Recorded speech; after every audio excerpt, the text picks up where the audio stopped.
조선왕조실록. 뿌리 깊은 나무. 세종의 태평성대. 태종에게는 모두 4명의 아들이 있었다.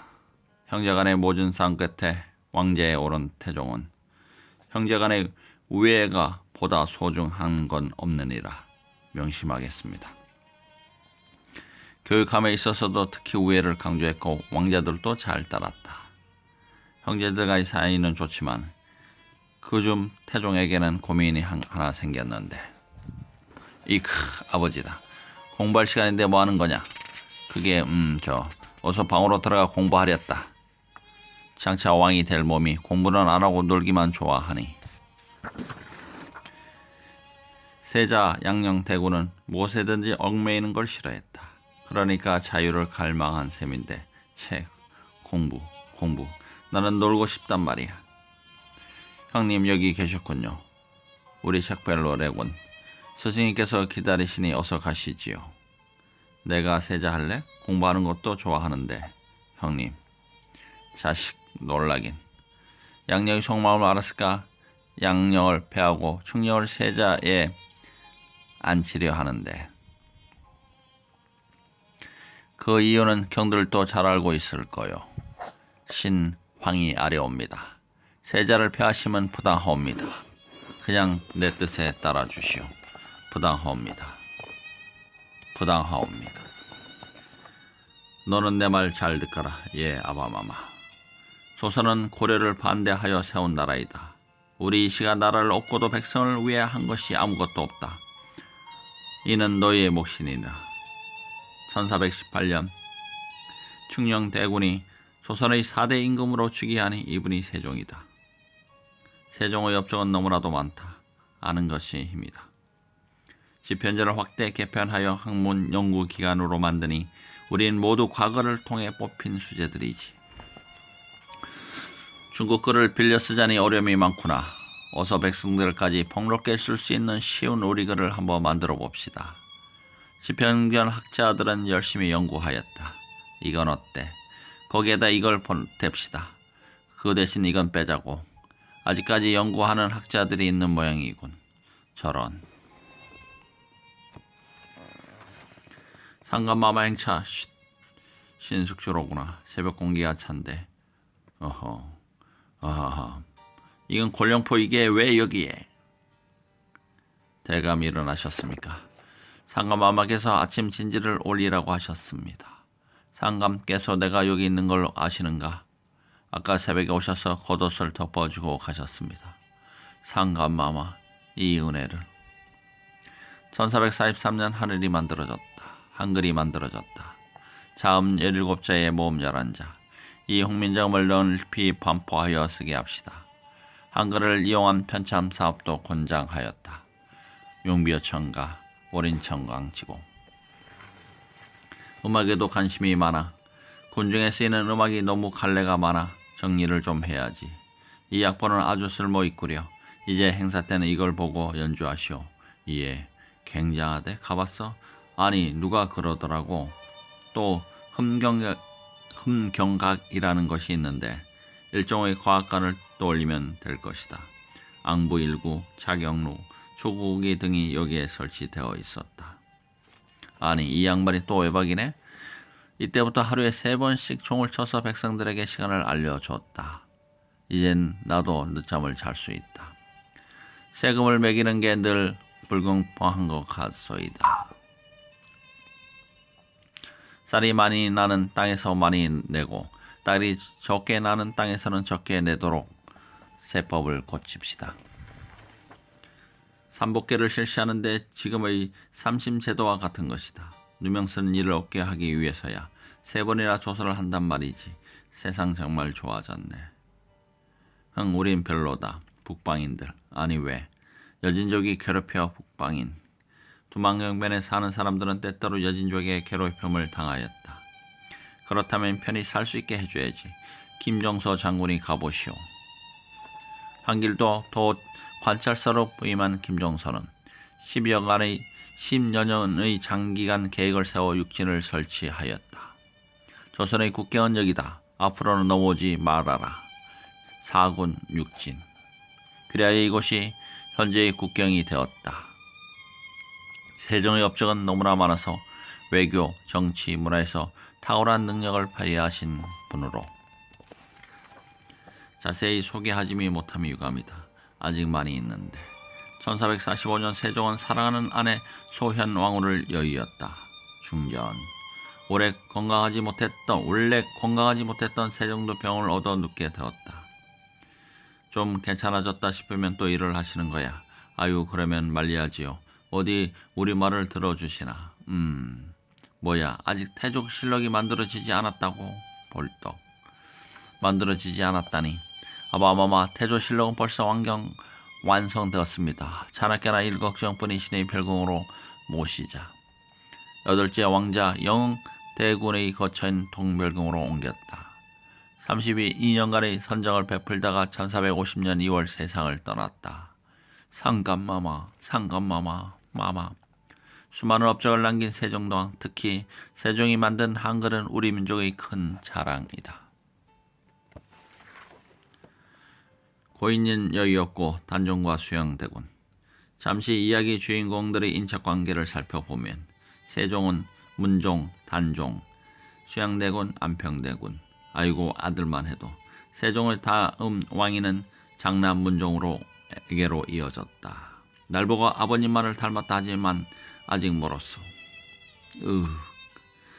오래 못 살 것 같으니 경들이 어린 세자를 도와 이 나라를 잘 꾸려 나가주시오. 전하 옥체를 보존하소서. 영의정 황보인과 우의정 김종서 등은 영과 같은 그 말에 눈물을 흘렸다. 형님이 돌아가시면 어린 홍이 단종이 왕이 되겠구나. 이 사람이 수양대군이다. 뭔 일이 났구나. 즉위 2년 만에 문종이 승하하였다. 상감마마, 아바마마, 허헉 전하. 문종의 뒤를 이어 12세의 어린 단종이 즉위하였다. 문종이 죽자 정권은 새 정승이 치고 흔들었다. 영의정 황보인, 자의정 정본, 우의정 김종서. 먼지 아래 도장을 찍든 말든 하지. 제가 노란 표시를 해두었으니 거기다가 결제하시면 됩니다. 알았어, 여기구나. 예, 맞습니다. 전하, 넘어지십니다. 살살. 숙부, 내일 명나라 사신으로 가게 되었습니다. 그래서 인사 드리려고. 아, 그래요. 잘 다녀오세요. 이 여행길에 수양은 전날 집현전 학자였던 신숙주를 만나게 된다. 제가 대군을 모시고 가게 됐습니다. 그래요. 잘해봅시다.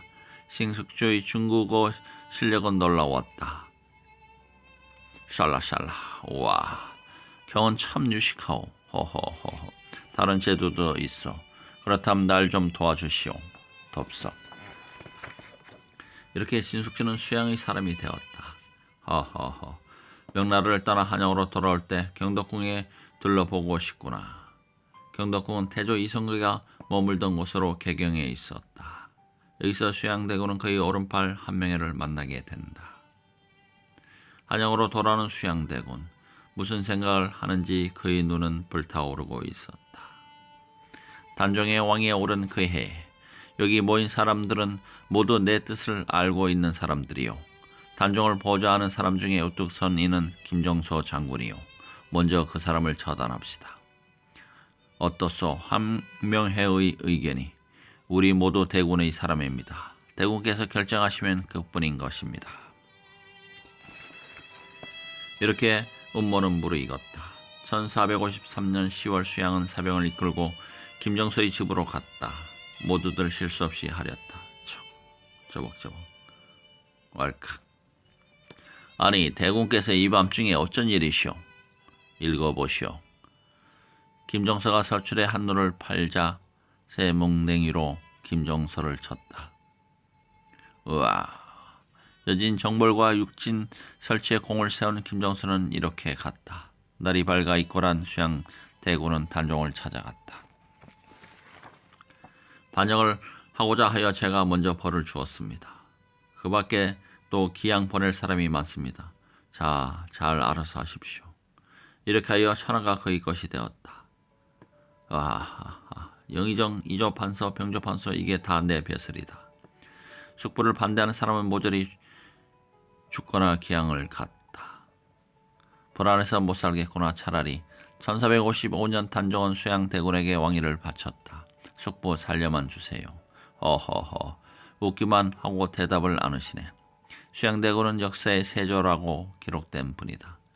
이러한 세조의 행동을 못마땅하게 여긴 6사람이 있었으니 모두 집현전 출신으로서 성상문, 박팽년, 이계, 하위지, 유흥부, 유성원이다.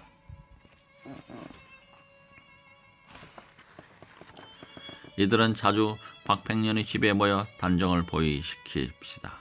그럽시다. 의논을 했다. 먼저 수양등을 없애야 하오. 명나라 사신이 오는 날 연회가 벌어진다 하오. 그때 내가 유흥부 호위를 맡게 되었으니 그때 처리하겠소. 반말은 지가 듣는다고 장인 어른한테 일러야지. 여기 지 역할을 하는 김질이라는 사람이 있었으니 그의 장인인 정찬 손으로 세조의 큰 신임을 얻고 있었다. 장인어른, 허허, 그 말 틀림없으렸다. 제 두 귀로 똑똑히 들었습니다. 성상문과 관련된 신하들은 모조리 잡혀 옥에 갇혔다. 대라, 이유를 대란 말이다. 찌찌찌, 왜 반역을 도모했느냐. 나는 임금께 충성했소. 다시 그분을 모시려 했을 뿐. 나으리야말로 나라를 도둑질했소. 고문이 약한 모양이구나. 주리를 틀어라. 으아, 새가 식었구나. 더 달구어서 대령해라. 신공신숙주는 왜 고개를 돌리시오? 우리가 일찍이 집현전에서 학문을 연구할 때 오늘과 같은 날이 올 줄 어찌 알 수 있었을까? 박팽년, 유흥부, 이계, 하위지는 모두 현장에서 목을 잘리고 말았다. 아, 이 소식을 들은 유성원은 집에 돌아와 자결을 했다. 이들을 사육신해라고 한다. 내게는 불충이지만 후세에게는 망고의 충신으로 받들어지리라. 단종도 이 일에 관련이 있다고 하여 1457년 용월로 유배되었으며 노상군으로 강등되었다. 또한 같은 해에 사약을 받으십시오. 1457년 17세의 나이로 돌아가셨다.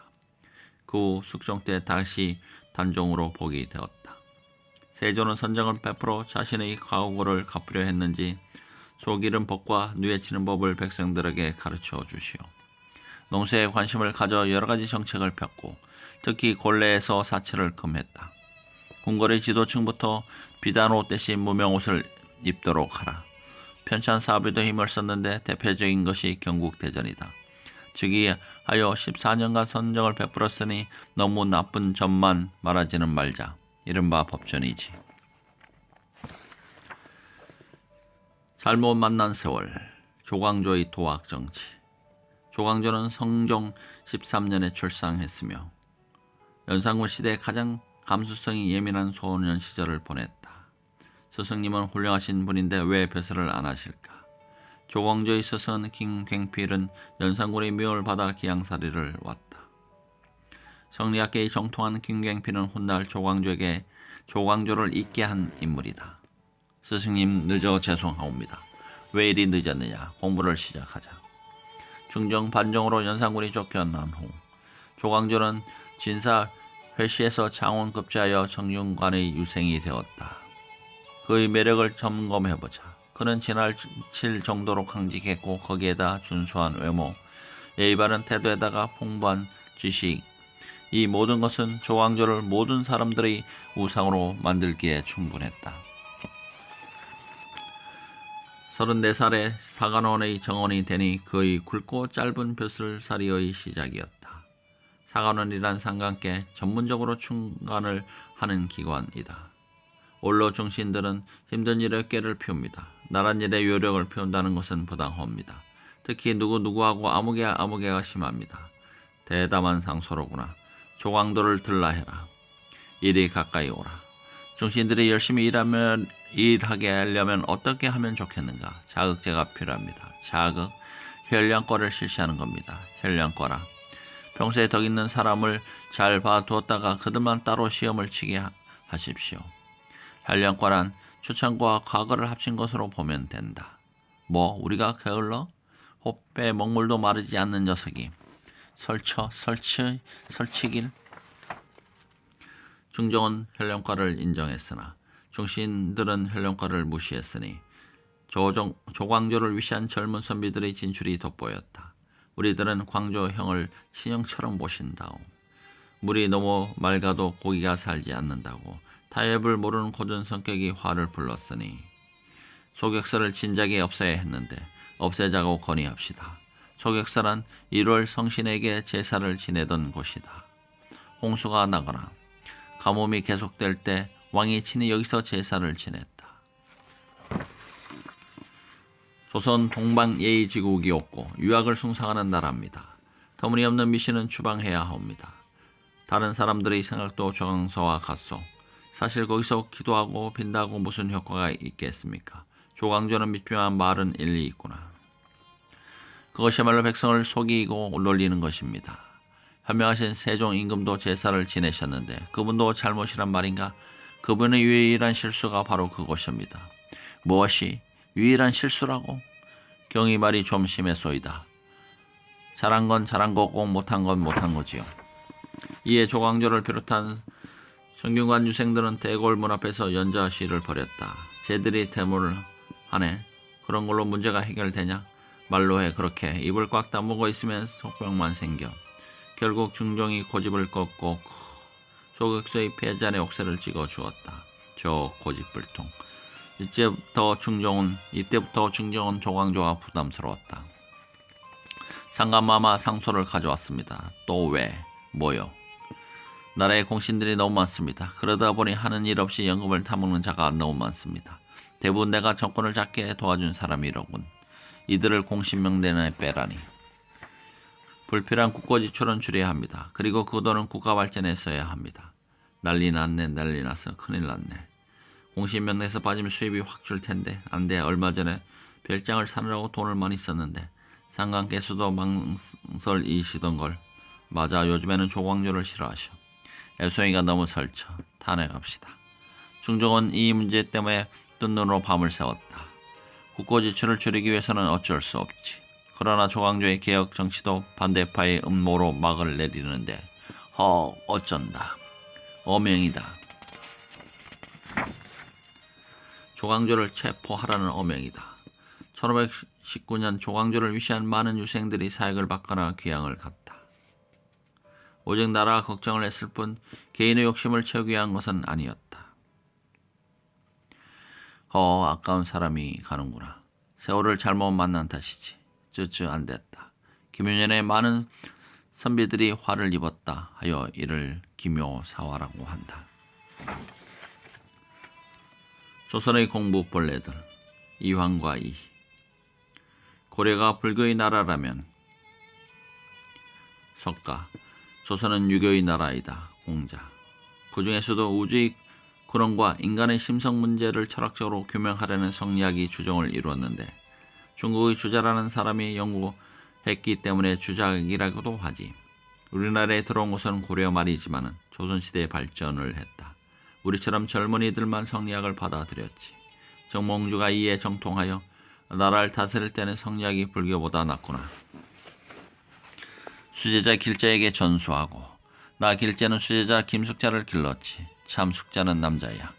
우리나라 성리학의 정통은 정몽주, 길제, 김숙자, 김종직, 김갱필로 이어졌다. 내 제자 조광조가 정치로 실현하려다가 기묘사화 때 죽임을 당했지. 조광조의 죽음은 선비들에게 충격을 주었다. 섣불리 설치지 말자. 산에 은거해서 공부나 해야지. 정치의 뜻을 버리고 전국 각지에 흩어져서 학문 연마에만 애썼다. 그러던 중 1501년 경북 예안에서 한 사나이 아이가 태어났다. 태계 유양의 탄생이다. 너무나 공부하기를 좋아해서 공부가 최고. 먹는 것과 잠자는 것도 잊고 지냈다 한다. 벌써 잠잘 시간이라고. 이렇게 열심히 공부하여 28세의 진사에 합격하여 벼슬길에 들게 된다. 낮에는 끝없는 일, 엊그제 산책을 아직 다 못 읽었는데 밤에는 학문 연구에 몰두하였다. 그때는 중종 23년. 젊은 선비들은 사후로 인해 죽거나 기양을 가고 나머지는 고향으로 돌아가니 고란에서는 충신들이 저하고 싶은 대로만 하여 눈에 거슬리는 것은 모두 사라져서 살만 나는구만. 대개의 맑고 고든 성품으로는 견디기가 어려웠다. 혼자 깨끗한 척 고고한 척 이왕 건강을 핑계로 고향으로 돌아가고 만다. 죽는 날까지 자연을 벗삼아 공부나 하련다. 그는 학자일 뿐 정치가는 아니었다. 고향으로 돌아온 태계는 서원을 세우고 후학을 기르는 데 애썼다. 1574년에 세운 도산 서원. 58세 되던 해 스승님 손님이 오셨습니다. 안으로 오셔라. 처음 뵙겠습니다. 이이라고 합니다. 먼 길 오셨소이다. 조선을 대표하는 두 성리학자의 만남이었다. 앉으시오. 몇 년 전 한성시에서 장원을 한 선비로군. 별로 자랑할 것이 못됩니다. 어린 나이에 많은 학문을 이루었구나. 선생님께서는 왜 정치를 안 하십니까? 지금 조선은 매우 어려운 상황입니다. 선생님 같은 분이 열심히 뛰셔야 합니다. 난 학문을 연구하는 것이 좋소. 벼슬 생활도 해봤지만 내게는 적당치 않은 것 같소.